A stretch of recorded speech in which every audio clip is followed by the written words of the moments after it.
Thank you, Hemlata, and always good to be with friends in India, and just coming off the Commonwealth Council for Educational Administration Board. It's always good to be working with RCEAM again. So thank you for the opportunity.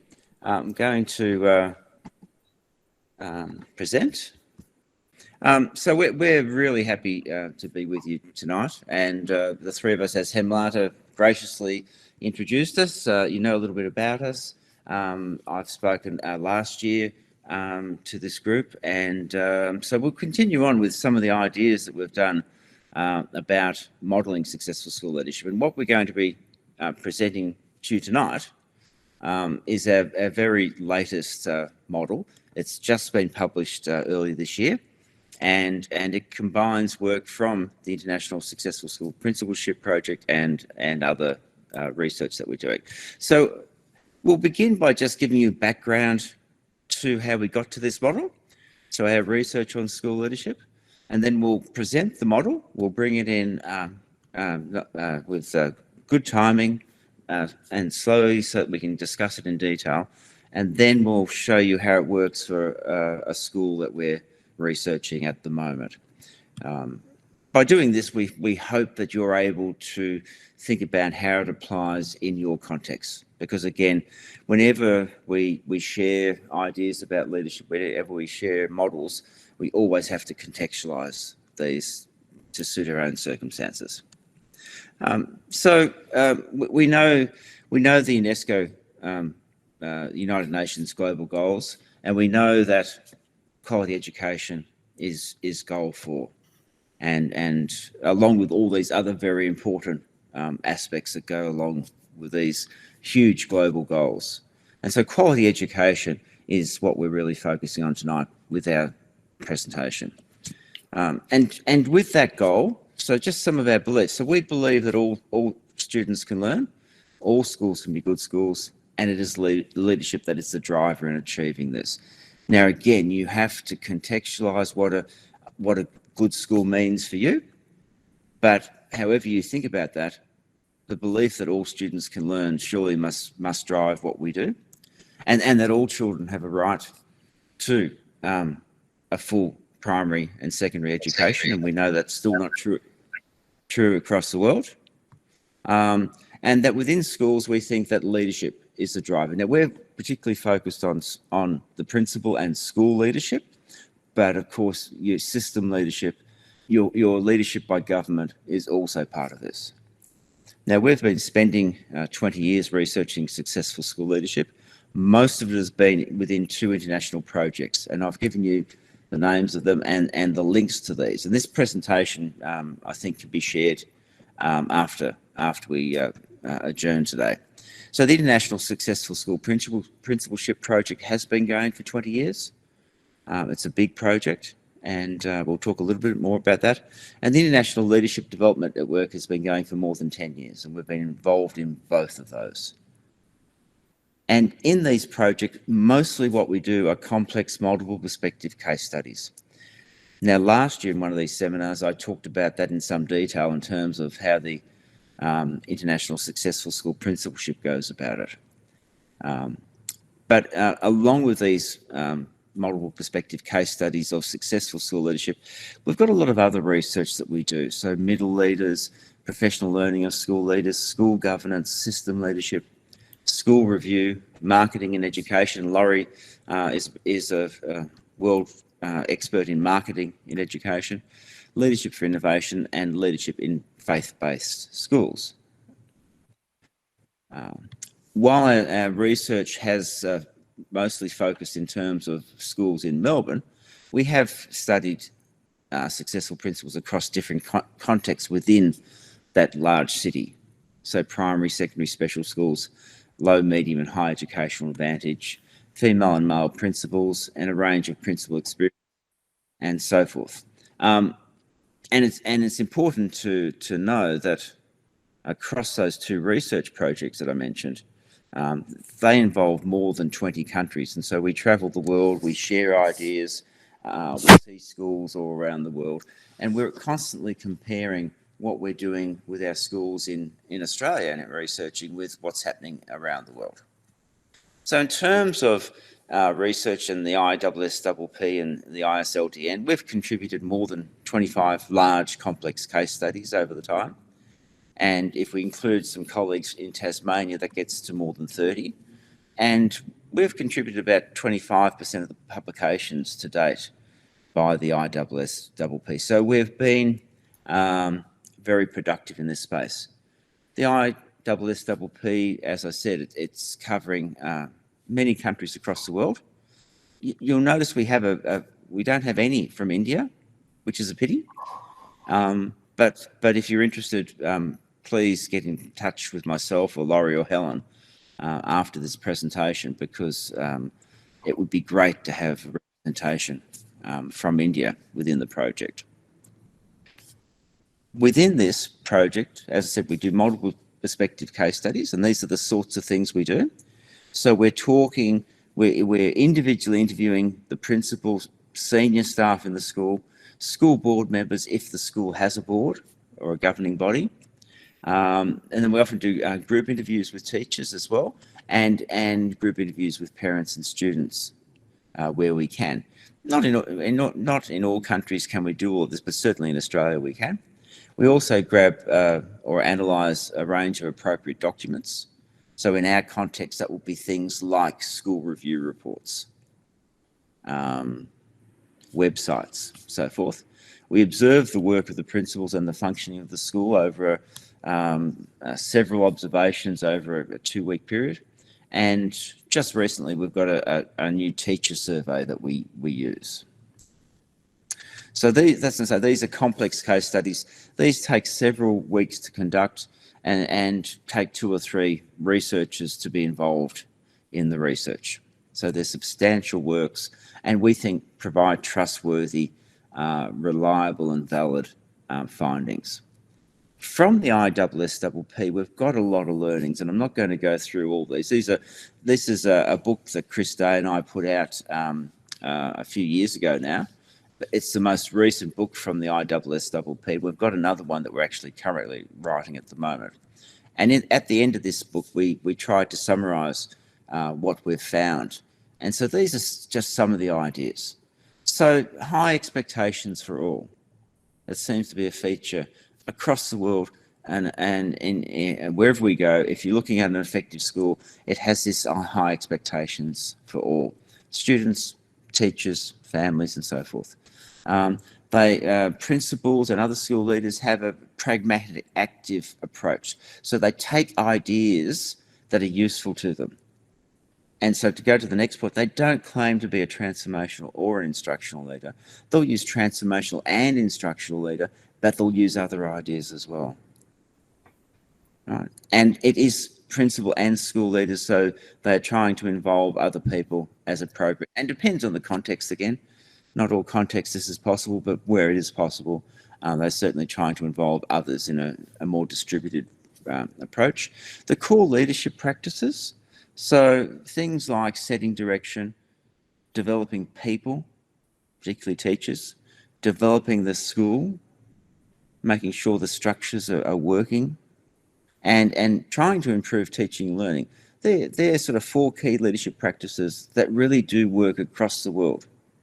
And that's what we've found in both those international projects. It doesn't matter where we go, we can look at our cases and we can overlay those 4 things: setting direction, developing people, developing the school, and improving teaching and learning. But there are other things that you need to add to it. Okay, so again, you need to contextualise it for your own circumstances. We find that our principals can be quite heroic in what they do, but they do it with other people. They don't do it alone, and so that's what we call a post-heroic style of leadership.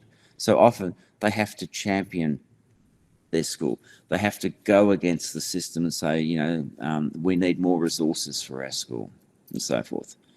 The principals are very good at focusing on developing people, so capacity development. They're great at engendering trust and respect from others and fostering that climate where people are trusted and respected. They are themselves continuous learners, and they model that for people in the school, for the teachers and the students. They have a lot of personal resources that they draw on, families, colleagues to help them get through it. They understand their context, they work with it, they sometimes try to change it, but they don't let the context become an excuse for not doing anything. And they're able to sustain themselves in their role and sustain the success of their schools. Okay. And so we do know a lot. And from that, we've been thinking about modelling our knowledge. And in this paper that we wrote in the Journal of Educational Administration, which just came out, we reviewed over 13 models that we have done in the ISSP, and we constructed a brand new model. And this is what Lawrie is now going to take you through in some detail. So Lawrie, I can't see you. So no. Just so you know, I can only see my slides. So when you want me to change slides, you'll just have to let me know, okay? Yep. Okay, so I'll move off this slide and go to the social systems theory slide, if that's all right. Yep. Okay. Now, thanks, David, and thank you, everyone, for welcoming us to this program tonight. So thank you. Firstly, I want to say, well, why would you even bother with a model? What's the purpose of a model? What's it do? And I think that it's important to recognise that a model is, in fact, an abstraction of reality and represents a real-world phenomenon. Models are helpful because they make sense of very complex data. We've got so much data that we've got. How do you make sense of it? The other thing is that it's a visual way of showing relationships and showing connections to different aspects. They're good in the sense that they can actually act as a guide for practitioners, and at the same time they can actually act as a reference point for other academics as well. So the idea of a model is that we don't want it to be too simple that it misses very important aspects that we're looking at.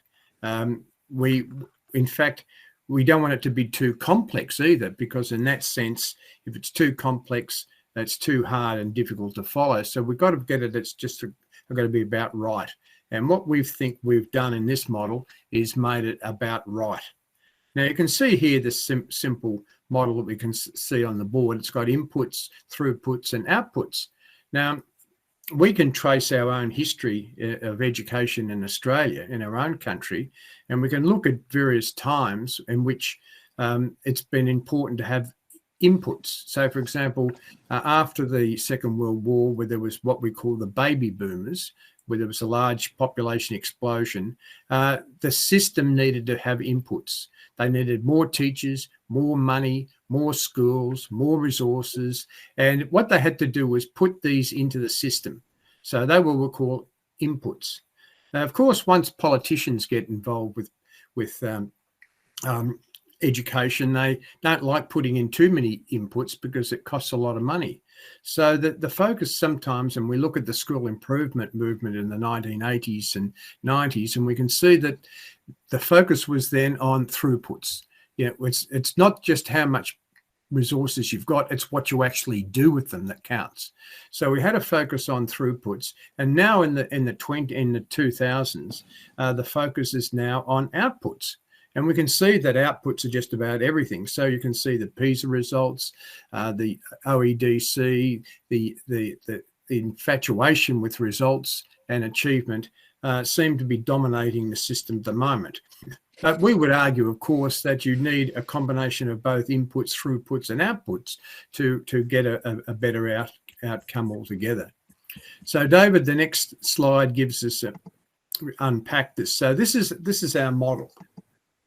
And we can see there that part of the model, and David's going to flick and see there, we don't exist in a vacuum. We exist actually in a context.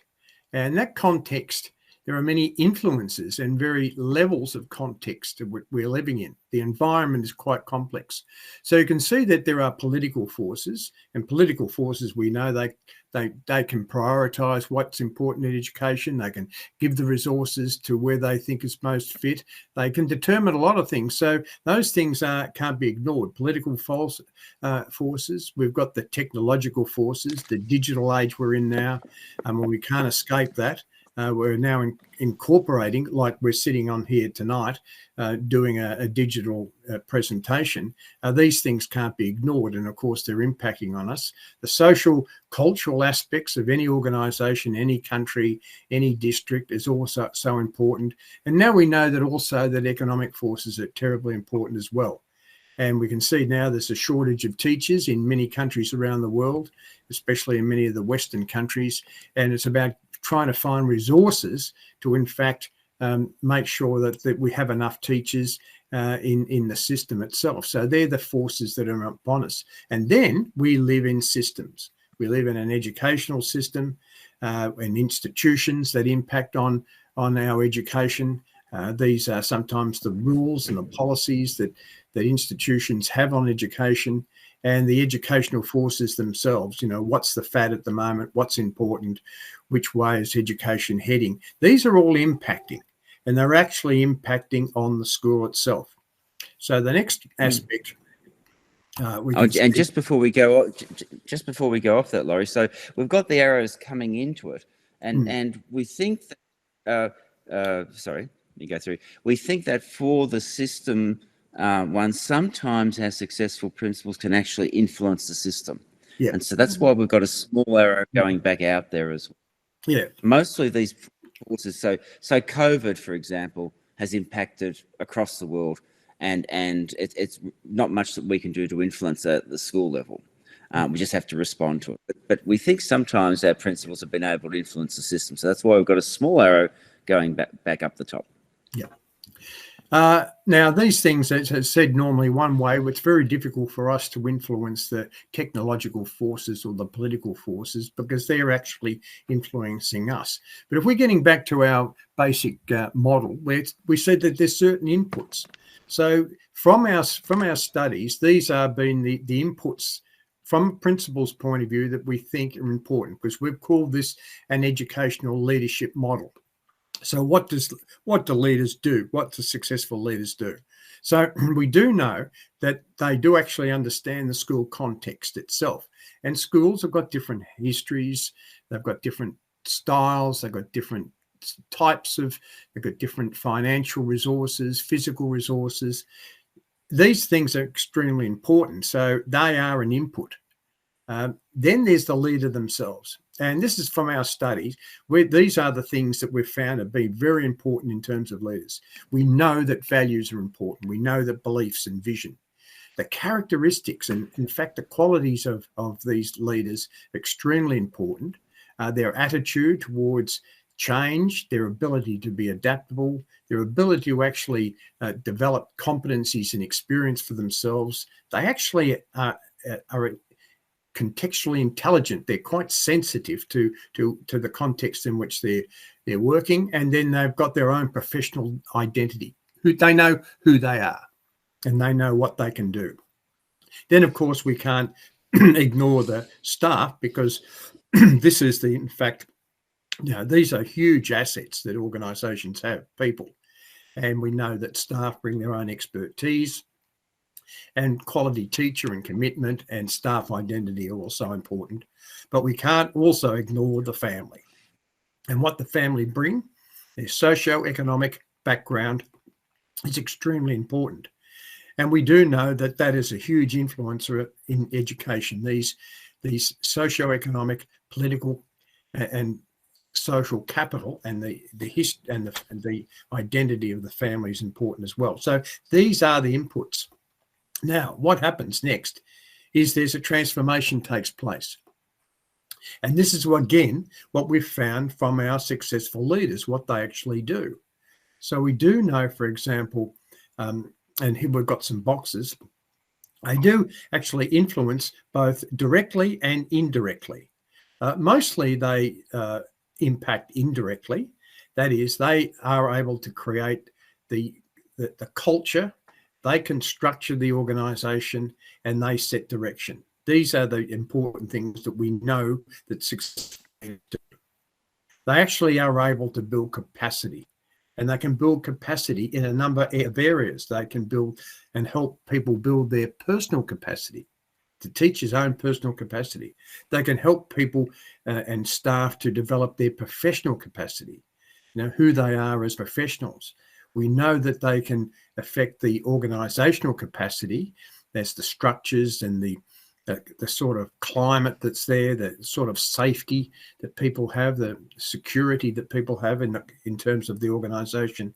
But they can also impact on the community, and they can build the community. They can help build the capacity of the community. So the community can be an input, but it can also be a throughput, in the sense that principals are in fact impacting on the community itself. And this is all done through networks, through being able to be collaborative. It's being able to create partnerships with various organisations, with different types of stakeholders.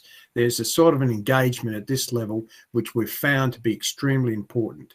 So you can see those three things which are indirect, but do have an impact.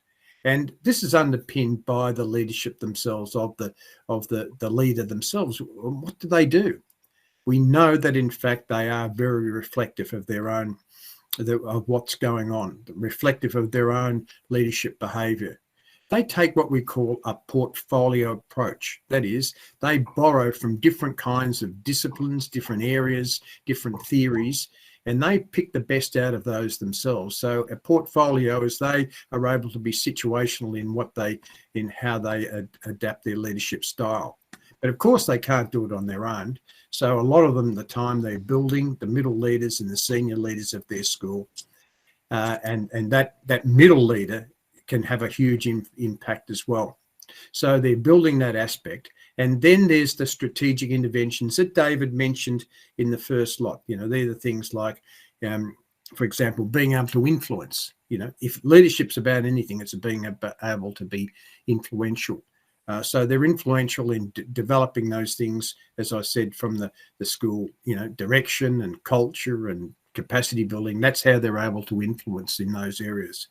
And then there's the other ones that David mentioned as well, and that's leadership of self, leading the teaching and learning, leading people and building the organisation. So those are the practices that are based on much of it on Ken Leithwood's. But of course, then there's the next aspect of how they can then help the teaching and learning, how they can impact on that.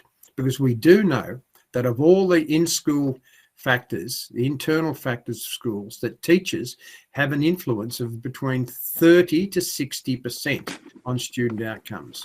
So in this case, that's where the principals are able to support and help the teaching and learning area. It's that important. And so in that sense, directly and sometimes indirectly, they're able to impact on these areas. And we've got them listed there, like the assessment, pedagogy, student agency, learning spaces, all these things that they can impact on. Now, as a result of all of this is the transformation that's taking place in the school. What do we get out of it? What's their output? But what we've found is, with the successful school leaders, they're not only just concentrating on the traditional academic results, the results that you get graded on, and the examination results.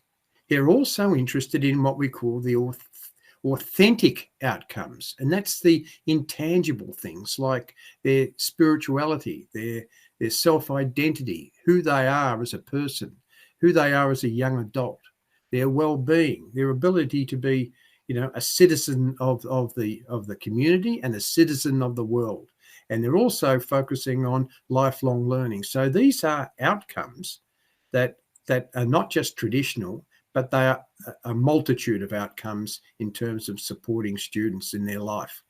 And then we also have found that the school itself has its own outcomes. And in many cases, these schools, their reputation really grew quite significantly as a result of the principal's efforts. There was a positive learning environment. And they were able to actually attract resources, interestingly enough, because they were being successful. That in fact, triggered people to support them and attract resources. And the other one is the community empowerment. Now, interestingly enough, community can be an input, a throughput, and an output. So what's happening is that the community is being transformed, and as a result of that, it becomes more empowered. And then finally, teacher quality. That's what is an outcome of what's happening within the school itself. So then we have what we call some feedback loops. And this is why we call it an open systems model, because the outputs get fed back in to two areas. They get fed back into the inputs. So do we need more of this? Do we need more resources here? Do we need a different type of resource? These are the aspects that can feed back. Then it also feeds back into the transformation stage. Well, if this pedagogy is good, can we improve on this pedagogy? Our assessment needs to be improved a bit more, so we need to work on that. Student voice, we need to promote student voice a bit more. This is the feedback we've got from our outputs as a result of all of this. So you can see there, this is extremely important. The feedback loop is essential to this model. So what we're trying to say is that we hope that this model makes sense in terms of what we need for a school to be successful, and for principals to be successful, and then how they transform and what they do to transform the school, and then what kind of outputs we would expect them to have. Lots of outputs: student outputs and school outputs. You want to add anything, David? Or I was just going to say again, again, you have to contextualise this. One of our doctoral students that we have at the moment is looking at professional learning needs of principals in Pakistan. And in Sindh province, one of the questions he asks the principals, what are your major issues? And their major issues were getting fresh water, getting electricity that didn't turn off during the day, and getting basic desks, so they had furniture. So in that context, how does a model like this work for that school? So you need to contextualise it. And the other thing to say is with the feedback loops, so we've had examples of principals who have improved their schools, and that has led to the housing around the schools improving because the school's reputation has grown and people have wanted to move close to the school to get to the school. It's lifted the reputation of the area. And that's meant that the student, the families that are going to the school have changed. And so you can see how the outputs can feed back into your inputs and actually change what's happening. But Helen's now going to provide you an example of a wonderful school in Melbourne. It's a Catholic primary school that we've been working with the principal for many years. He's both a colleague and a friend, and he's actually doing his doctorate on his school. And so Helen's going to talk to you about the work of Chris Reid at Mother Teresa Catholic Primary School. Thanks, David, and thank you everyone for being present, and Hemlata for the invitation for us to be part of this. And we thought we would really try to take that theory now and put it into practice by looking at the context, as David said. The context really is important. So Mother Teresa, it's a Catholic primary school. So primary in Victoria means students from the ages of 5 to 12. It's a new school. So it was purpose-built in 2009 in a growth area of Melbourne. At the moment, it has an enrolment of about 470. It's an average size for one of our local parish schools. There are 36 teaching staff, but there are a number of non-teaching staff, about 10 non-teaching staff who would work as teacher assistants in the classroom. The population is multicultural. That being said, while 45% of the students identify as having a language other than English as a background, most of them are English speaking. So there's a fairly low refugee group. I guess they'd be average in terms of a socio-economic, but it is multicultural with families from Iraq, Italy, Sri Lanka, India. India. Yeah, very much, very important. Just to contextualise it a bit more, if you're not familiar with Australia, and we've got Victoria down the bottom, shaded in a pretty pink. And then if you look at the map below that, you have Melbourne at the bottom of Victoria. Thank you, David. And then if we contextualise it more broadly, you can see Mother Teresa. So this orange area is what we would call the rural, the urban area of Melbourne, but it's growing out. And so Mother Teresa, the school there, is in what's called a growth corridor. So it's moving out to the southwest. So a lot of new homes moving out there. Immigrants, migrants often move into the inner city area, and then after they have a couple of children, they need a bit more space. So they move out into these new areas. And actually where Mother Teresa is, it's one of 3 schools in one parish. So there is one parish priest looking after servicing 3 schools. Now, what's different about Mother Teresa in terms of it being a Catholic school is that it has formed itself as a recontextualised dialogue school.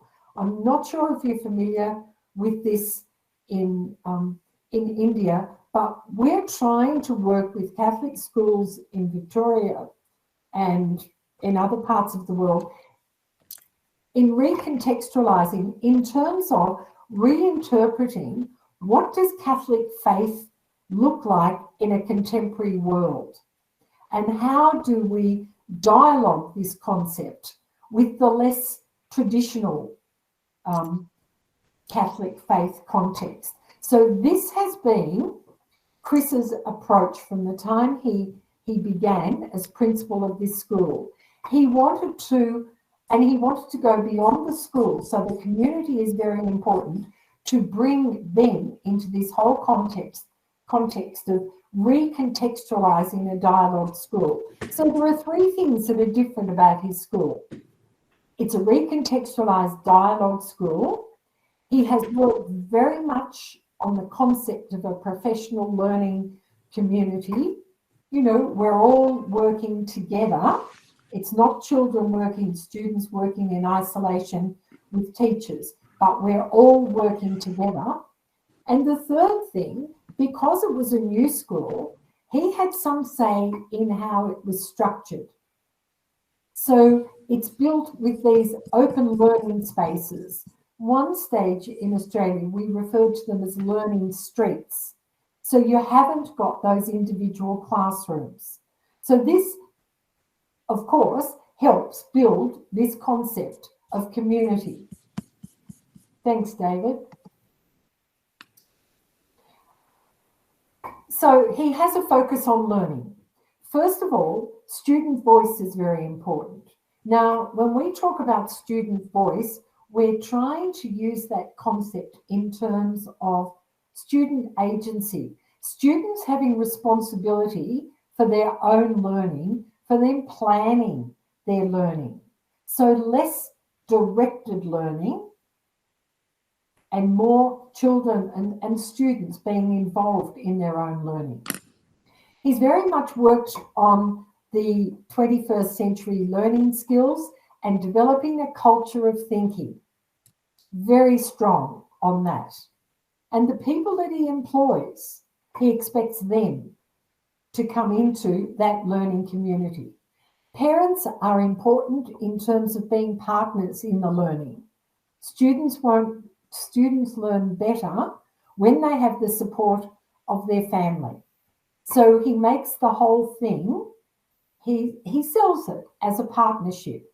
These shared values, shared vision, a lot of collaboration with stakeholders, strong links with the parish, and also, of course, with the charism of Mother Teresa as their patron saints.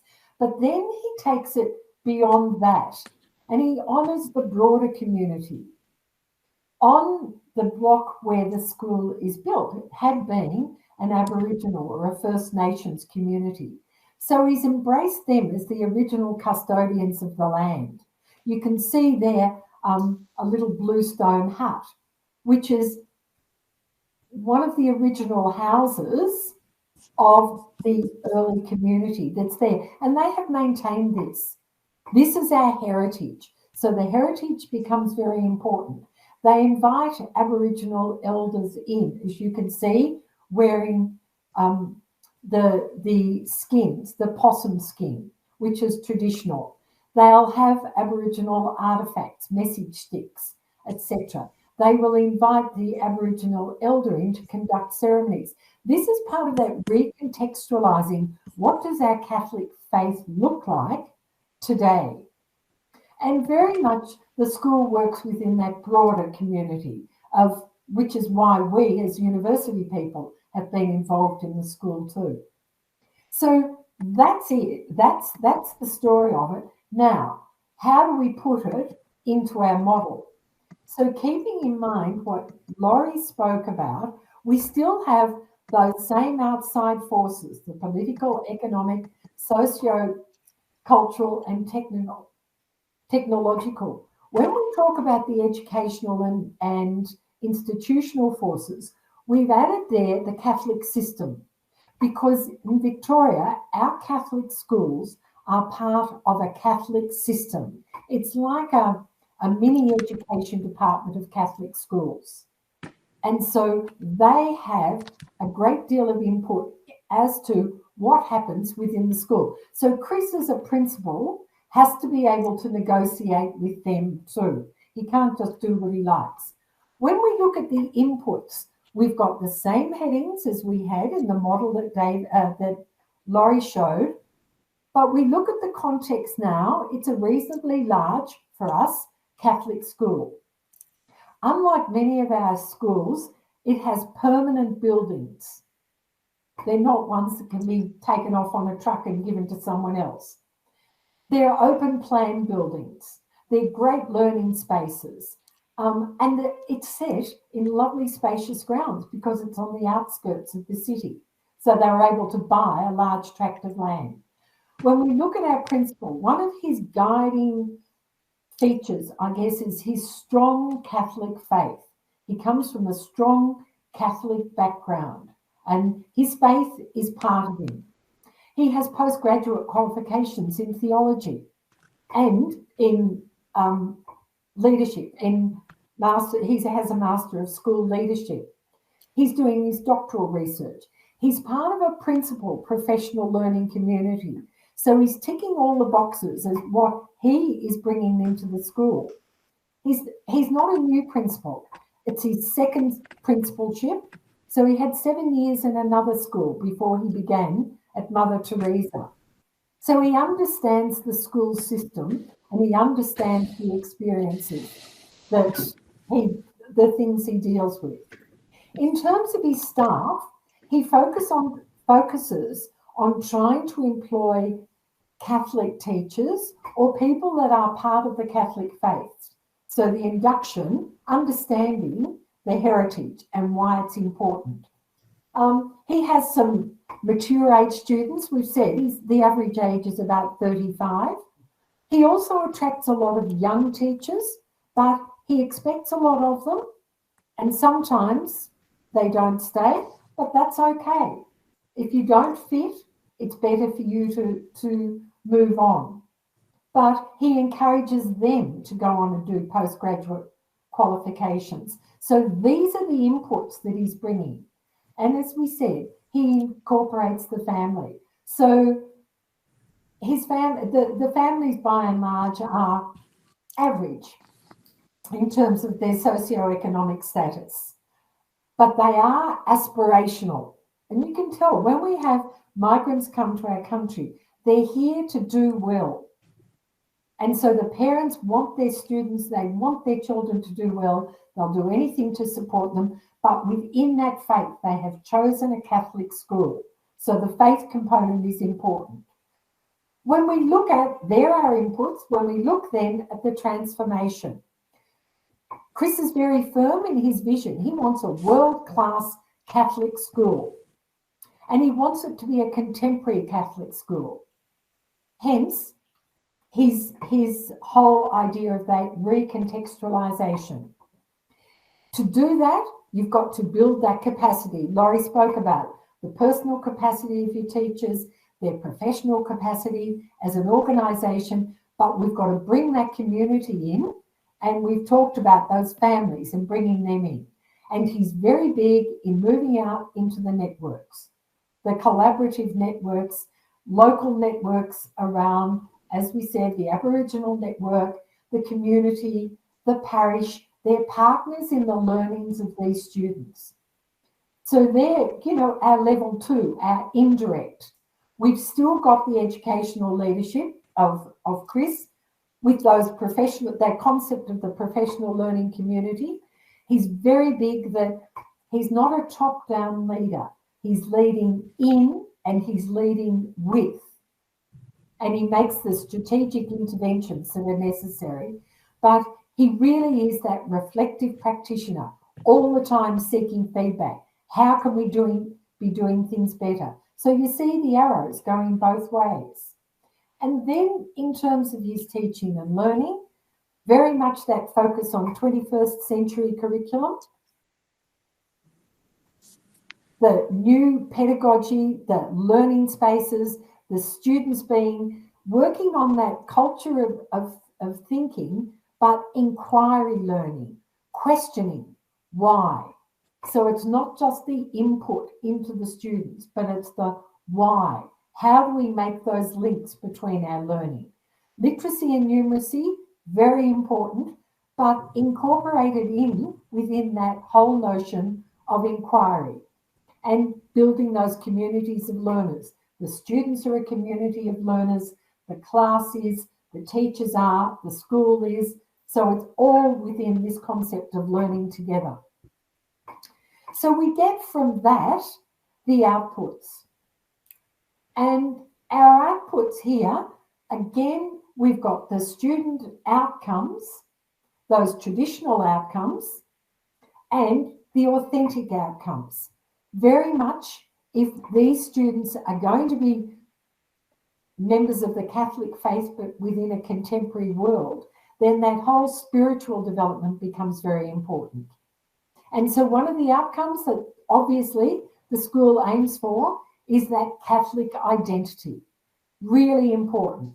So the school has grown. It was Chris's idea. The enrolments have grown because people value what he is offering there as something different, and because he's been successful.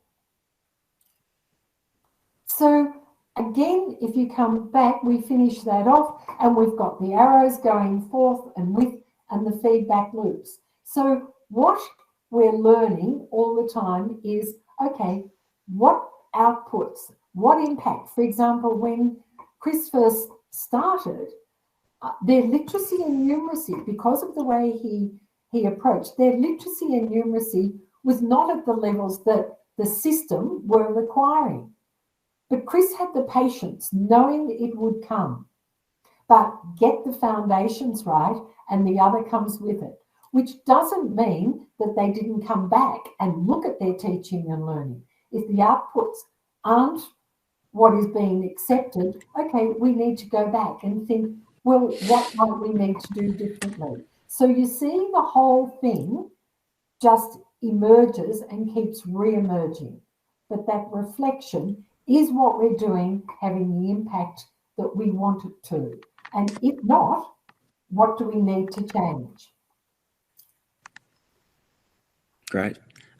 We have a number of references, recent references that you can follow up, and these provide more information about our work, but also connect you with a far wider range of literature beyond ours. And so we're happy to share any of those if you, again, want to get in touch with us if you can't get them yourself.